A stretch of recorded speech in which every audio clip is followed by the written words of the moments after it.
عسلامة، مرحبا بكم الناس الكل. اليوم جيتكم بوصفة تونسية تقليدية صحية 100% بلا قليان وهيلثي للجماعة اللي يحبوا الماكلة الصحية. وصفتنا لليوم هي الرفيس التونسي، يجيكم بنين برشا برشا، فيه هذيك التعليكة المزيانة ويقعد مدة طويلة. اقعدوا معايا للآخر، ما تنسوش تعملوا اشتراك في القناة، تفعلوا الجرس باش يوصلكم اخر جديد، وتعملوا لايك اذا عجبكم الفيديو. ونتعداو توا للمكونات متاعنا. بالنسبه للمقادير انا باش نعطيكم المقادير نتاع 500 غرام دقله. اذا تحبوا تضاعفوا في الكميه والا تنقصوا يلسوفي تضاعفوا والا تنقصوا في الكميات الكل. بالنسبه ل 500 غرام دقله بعد ما نظفناها نحينا لها العجم نتاعها، يعني ما نوزنوهاش بالعجم ونقولوا عندنا 500 غرام، نصفوها وبعد كده نوزنوها. دونك بالنسبه ل 500 غرام دقله نستحقوا 500 غرام سميد على قد الدقله على قد السميد. سميد من المستحسن يكون خشين، انا الحق ما عنديش سميد خشين اما كمان باش نعملها بالسميد اللي عندي. نستحق زاده 100 مليلتر زيت زيتونه، من المستحسن يكون زيت زيتونه باش يعطي هذاك القول البنين والفاوح، و50 غرام زبده.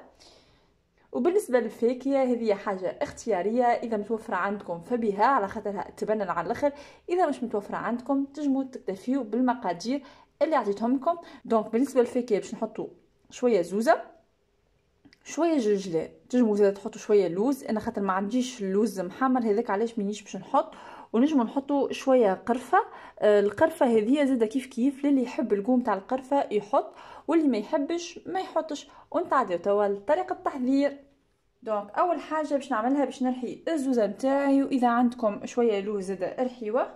بسم الله. وهكيكا كانت النتيجه بالنسبه للزوزه، ما حبيتش نرحيها ياسر، حبيتها تقعد خشينه شويه باش تبدا مقرمشه من بعد. وبالنسبه للدقله باش نرحيها تجموا يا اما ترحيوها يا اما تقصوها طريفات صغار برشا. دونك انا قلت خليني نرحيها هكيكا بعديكا تدخلي في الخليط بالباهي بالباهي. ماذا بينا نختاروا الدقله تكون رطبه لو ماكسيموم. دونك تو باش نرحيوها. وهكيكا كانت النتيجه نتاع الدقله بعد ما رحيتها او كرحيتها بالباهي بالباهي.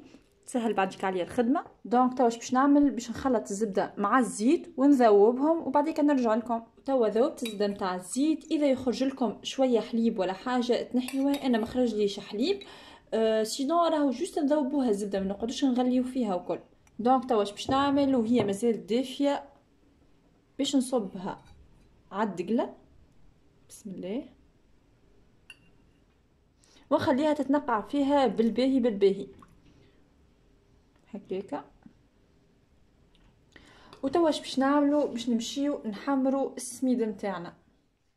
جبت توا المقله نتاعي حطيته على الغاز يسخن، نختاروا واحد ما يحرقش فيسع الحاجه، يعني لازم حاجه الباروا نتاعها تبدا خشينه. توا باش نصبوا السميد نتاعنا.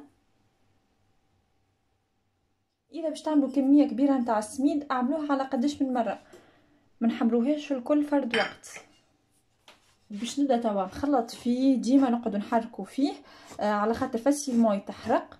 دونك نقعدوا نحمروا فيه تقريبا ربع ساعه هكاكا. تو بعد ما يكمل يتحمر وكل توا نوريكم النتيجه. بعد تقريبا 20 دقيقه من التحريك المتواصل، راني قعدت ديما نحرك فيها على خاطر فيه ساعه يتحرق. ونحطوا النار متوسطه وبعدين نضاعفوا كي تبدا تتلون.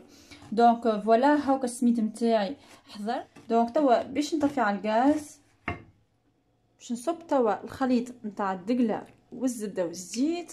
بسم الله. نحاول نحل الدقله نتاعي شويه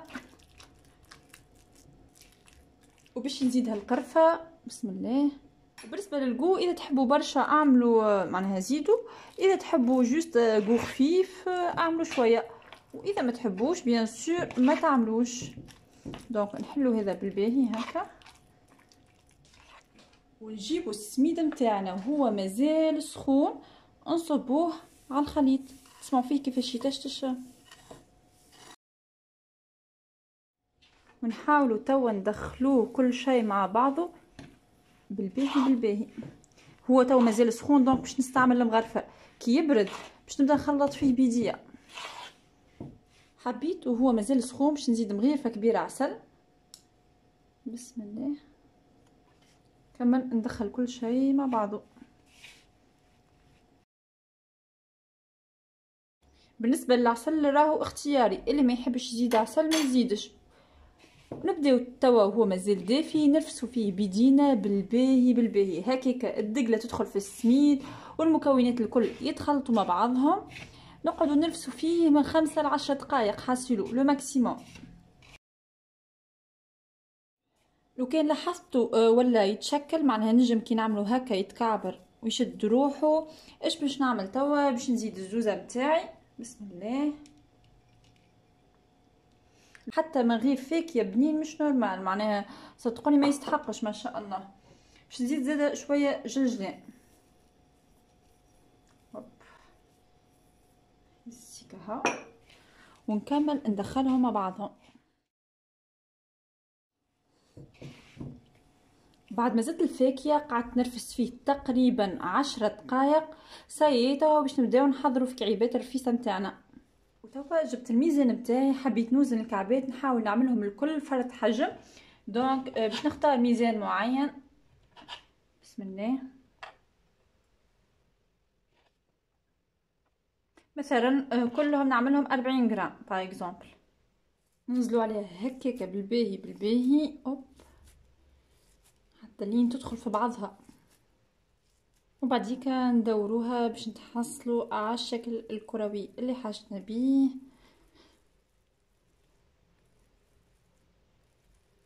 فوالا. ووصلت بنفس الطريقة حتى لين كملت كعيبات الرفيس متاعي الكل.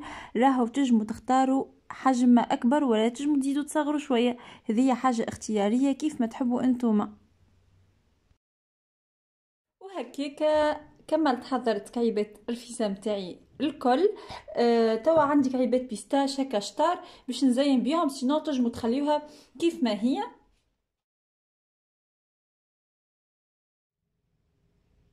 كعيبات الرفيس متاعنا جاو يهبلوا معلكين يعملوا الكيف. بالحق بنا مش نورمال. نتمنى تجربوا الوصفة وتعطوني رايكم باش تستحفظوا بيهم. خليهم في حكة ارميتيك باش ما يدخلهمش الهواء ويدوموا لكم مدة طويلة وباهية. هكاك نكون وصلنا لاخر الفيديو. نتمنى وصفة اليوم تكون عجبتكم. ما تنساوش تعملوا اشتراك في القناة، تفعلوا الجرس باش يوصلكم اخر جديد، وتعملوا لايك اذا عجبكم الفيديو. وملتقانا في فيديو جديد ان شاء الله. بسلامة.